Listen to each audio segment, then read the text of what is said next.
দিন আগে, বেশ কিছুদিন বলতে ২০০০ আহ,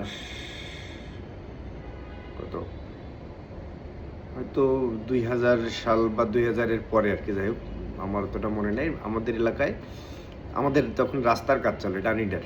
আপনারা জানেন যে কাশীপুরে হাজিরহাটের উত্তর পাশে যে কাশীপুরে ডানিডার ঘেট ছিল, ডানিডার ঘেট নামে পরিচিত। ওইখানে ডানিডার গাড়ি থাকতো, ডানিডার যত ওই রাস্তার কাজের যে সরঞ্জামাদি মালামাল ওইখানে থাকতো।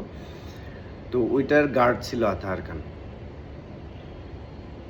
তো ওই আমাদের এলাকায় আবার কিছু নৌকা আসতো কুমিল্লা বা বিভিন্ন অঞ্চল থেকে ফেরি করে। ওরা প্লাস্টিকের হাঁড়ি পাতিল বিক্রি করতো, মানে বাটি প্লেট টেলেট বা হচ্ছে যে মগ, আবার হচ্ছে কিছু মানুষ সিলভারের হাঁড়ি পাতিল বিক্রি করতো। তো এই লোকজনগুলো নৌকায় করে আসতো। তো ওইখান থেকে ওরা হচ্ছে মানে কি বলবো যে ফেরি করে আর কি এই মালামাল বিক্রি করতো, ভাঙাচুরা নিত। আতাহার খান ওদের একবার ওদের নৌকায় যায় এবং নৌকায় যে বলে যে সে হচ্ছে ঢানিডার যে ওইখানে যে পুরনো যে মালামালগুলা থাকে, গাড়ির যন্ত্রপাতি বা হচ্ছে যে যেগুলো স্টিলের পার্ট এগুলো বিক্রি করবে, এগুলো তার কাছ থেকে নিতে হবে এবং তাদের যথারীতি থ্রেড দেয়।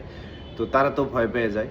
তো ভয় পাওয়ার পরে ওনাদের নামটা আমার মনে আছে স্পষ্ট। ওরা হচ্ছে নৌকায় মানে যারা আমাদের ওই এলাকায় ফেরি করতে আসছিল, ওরা দুই ভাই, একটা হচ্ছে জামাল আর হচ্ছে কামাল। ওর বাবার নাম হচ্ছে খেজুর। মেবি ওনাদের বাড়ি হচ্ছে কুমিল্লাতে। তো ওনাদের সাথে আমাদের পরিচয়টা হচ্ছে আমার জন্মের পর থেকেই দেখতেছি। ওনারা আমাদের এলাকায় আসতেছে, আমাদের বাসায় ওনাদের যাতায়াত ছিল। আমার বাবা এবং চাচার সাথে ওনার একটা ভালো সম্পর্ক ছিল।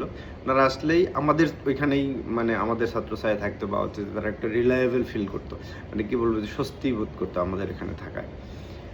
তো হঠাৎ করে ওই যে জামাল ভাই যিনি, উনি আমাকে বলে যে সোহাগ, এরকম তো এই লোক আমারে এই ডানিডার এইসব মানে যন্ত্রপাতি কেনার জন্য হুমকি টুমকি দিছে। তো আমি যদি এগুলো না কিনি তাহলে উনি আমাকে মানে মারধর করবে, এরকম কিছু একটা। তো আমি যদি এগুলো কিনিও, এগুলো তো সরকারি জিনিস, এটা হচ্ছে যে পরে আমি পুলিশ কেসে ফেঁসে যাব বা হচ্ছে যে আমাদের ব্যবসা বাণিজ্য বন্ধ হয়ে যাবে এগুলো নিয়ে।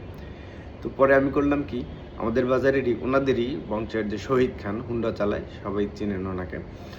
শহীদ কাকারে বললাম যে কাকা একটু চলেন তো নৌকায় যাই, একটা কথা বলি। তো শহীদ কাকা আমরা দুজন গেলাম, যাই দেখি আরে বসা নৌকায়। তা আমাদের দেখার পরে ওনারা তড়িঘড়ি করে নৌকায় থেকে নেমে যায়। তারপরে আর ওনারা ওই জামাল ভাই বা হচ্ছে যে কামাল ভাই ওদের নৌকায় আর কখনো বিরক্ত করে না। তো একটা মানুষের আপনি দেখেন যে কত অপকর্ম করতে পারে। অপকর্মের একটা লিমিট থাকে, এদের অপকর্মের কোনো লিমিট নাই।